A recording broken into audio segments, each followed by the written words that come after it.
মানুষ তার ব্যর্থতার দায় এড়াতে নিজের দোষ অন্যের ঘাড়ে চেপে দেয়, নিজের অক্ষমতা কিংবা ব্যর্থতাকে সহজে স্বীকার করতে চায় না। দাম্পত্য জীবন হোক কিংবা বন্ধুত্বের সম্পর্ক, নিজের ব্যর্থতাকে আড়াল করতে মানুষ তখন কাদা ছুঁড়াছুড়ি করে।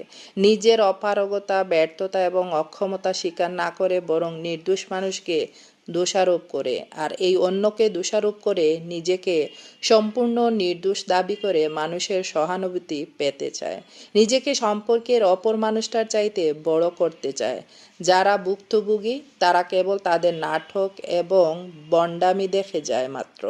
যারা স্বার্থপর এবং আত্মকেন্দ্রিক মনোভাবের মানুষ তারা কখনোই নিজের দোষ স্বীকার করতে চায় না, ভুলকে ভুল বলে না। তারা নিজেদের সবসময় সঠিক মনে করে। নিজেকে সম্পূর্ণ দায়মুক্ত রাখতে তারা অপর পাশের মানুষটাকে দোষারোপ করে, সম্পর্কের মানুষটাকে ছোট করে হেয় করে তারা নিজেকে সবার কাছে নির্দোষ প্রমাণ করতে চায়। তারা আসলে কতটা সঠিক